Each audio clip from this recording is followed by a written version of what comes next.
Propose कोणी कोणाला केलं? प्रपोज ऍक्च्युली त्यांनी 3दा मला केलेलं. काय हो? रिजेक्शन झालं. का का? कारण का कॅथलिक हिंदू मला थोडंसं टेन्शन होतं कसं ॲडजस्ट करता येईल म्हणून. मग कसं काय? नंतर मग हा MBA साठी पुण्याला गेला 2008 मध्ये. तेव्हा मला थोडं हे झालं, तो लांब गेला आता. Long distance relationship. हां, तेव्हा जरा हे झालं तिला आणि मग तेव्हा तिने समोरनं मग समथिंग ऑक्टोबर 2008 मध्ये तिने प्रपोज केलं मला. पण समजा तेव्हा त्यांनी तेवढ्यात बघितली असती मैत्रीण आणि तुम्हाला सांगितलं असतं की हे बघ. तेवढा कॉन्फिडन्स होता माझा त्याच्यावर की नाहीच, तो दुसरीकडे एवढ्यात तरी नाही बघणार. एवढ्यात तरी मग लगेच होकार दिला यांनी प्रपोज केल्यावर? ऑलरेडी माझं मन तिच्यावर होतंच, त्यामुळे होकार देण्यात तर काय हे नव्हतं. का हो असं? का म्हणजे कशामुळे इतकं? मला ॲक्च्युली तिचं मन जास्त आवडलं. मनापासून जी पहिली भेट झाली, त्याच्यानंतर जी आमची फ्रेंडशिप वाढत गेली, जे बोलणं चालायचं किंवा नंतर तिचं ऑफिस चालू झालं तेव्हा ती ऑफिसमधनं निघून ते घरी कांदिवलीला पोचेपर्यंत एक गेट वॉच ना 1-1.5 तासाचा डिस्टन्स असायचा. 1.5 तास आमचा फोन चालू असायचा कंटिन्युअस. त्याच्यामध्ये जे बोलणं असायचं आमचं ते मला जास्त आवडत गेला.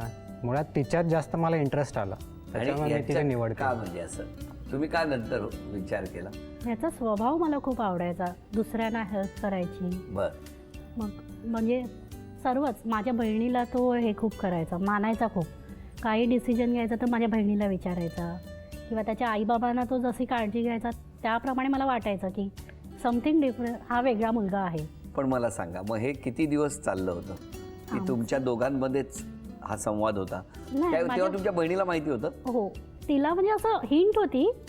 बट आम्ही डिक्लेअर नव्हतं केलं की आम्ही प्रपोज केलं. कारण का आम्ही चौघच भेटायचो ना काहीतरी, तेव्हा त्याला अंदाज आला होता. हां, कारण का आम्ही चौघांचं होतं. दर संडेला आमचा पिक्चर असायचा. हे चर्चमध्ये यायचे आणि मग पिक्चरला जायचो आम्ही रघुलीलामध्ये. पण हे एक नक्की की मी तिला प्रपोज करण्याआधी मी दीदीला विचारलेलं की काय? असं असं आहे, मला ती आवडायला लागली. मग काय होती रिॲक्शन? रिॲक्शन त्यांची पण पॉझिटिव्हच होती. बट स्टील ती बोलले की इंटरकास्ट आहे तर थोडासा विचार करावा लागेल त्याच्यामध्ये. आईवडिलांचं रिॲक्शन कसं असेल, तिच्या आईवडिलांचा, तुझ्या आईवडिलांचा, 2 परिवार एकत्र येणं त्यांचं कसं असणार आहे, ते सगळं विचार करून तिने मला सांगितलं की तू पुढचा पाऊल घे. आता मला सांगा, ही पुढची पावलं टाकून झाल्यानंतर जेव्हा घरी कळलं तेव्हा काय रिॲक्शन? घरी आम्हाला वाटलेलं माझ्या घरी जास्त प्रॉब्लेम होईल, पण माझ्या घरी काहीच प्रॉब्लेम नाही झाला. मम्मीला पण थोडी हिंट आलेली, कारण का दिवाळीत गणपती यायचा घरी, तर मम्मीला पण हिंट आलेली की काहीतरी आहे. तर तिने एकदम पॉझिटिव्हली घेतलं. मी फोनवर सांगितलेलं तिला की असं असं आहे, माझा आणि जयंतचं अफेअर आहे, सो ती लग्नाचं बघत होती माझ्या. ती एकदम पॉझिटिव्हली एकदम मस्त, मला माहिती होतं पहिल्यापासून. अशी रिॲक्शन आहे. हां. आणि तुमच्या घरी? आमच्या घरी तर ॲज युजल निगेटिव्ह होतं पहिले. आईवडिलांना ते नव्हतं हे झालं, कारण का ते कसं वसई बोललं तर प्रॉपर वसईची माणसं, एक प्रॉपर गावातली. तर मग तिकडे हे झालं तर किती झालं तर त्यांना कसं की आपल्या वसईमध्येच कुठेतरी झालं पाहिजे याचं, आपल्याच कास्टची मुलगी आली पाहिजे. तर त्याच्यामुळे त्यांच्याकडनं थोडंसं हे होतं. पण पप्पांचा होकार होता. हां. बट मम्मीचं थोडंसं अपोजिट होतं. परत ताईचं पण थोडंसं हे होतं, अपोजिट होतं. प्लस मायनस 50-50 होती ती.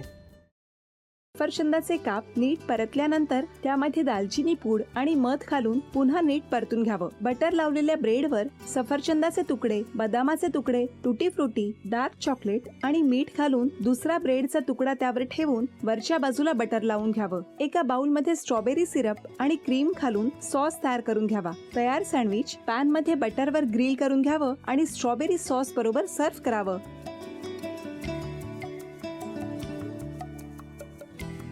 हे जेव्हा बोलत होते तेव्हा मी बघत होतो की या दोघांनी स्वतःचा संसार उभा केलाच, पण स्वतःच्या संसाराबरोबर अनेकांच्या आयुष्यात आनंद निर्माण केला. तो आनंद महत्त्वाचा. हसत राहा, आनंदी राहा असं म्हणत शुभेच्छा देऊया. आणि ही झी मराठीकडून भेटवस्तू डेव्हिड तुमच्यासाठी. अभिनंदन. आणि वहिनींना तथास्तू पुणे यांच्याकडून ही पैठणी. अभिनंदन.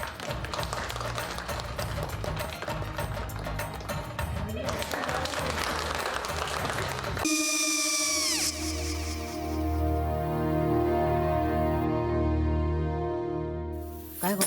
हा, काय झालं? काय झालं? काय आले, मी निकाल लावून आली. हो, पण तिची आईच काय बोलली? तिला म्हटलं का सगळ्या निशाने आपल्या चुका कबूल केल्या का? आई, मी चांगलं सुनावून आली आहे. त्या तिची बाजू घेत होत्या, पण मी लक्ष दिलं नाहीये. खूप झालं आता. चांगुलपणा खूप झाला. मऊ दिसलं ना की कोपऱ्याने खणतात ना माणसं, ते असं.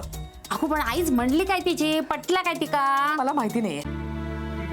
आई, मी तुम्हाला नंतर फोन करते. हो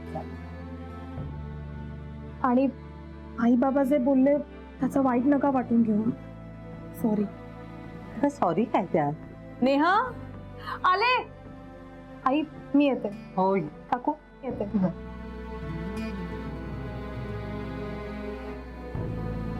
सावकाश जाग. हो हो. मग काय काकू, कधी उडवता लग्नाचा बार? बघूया.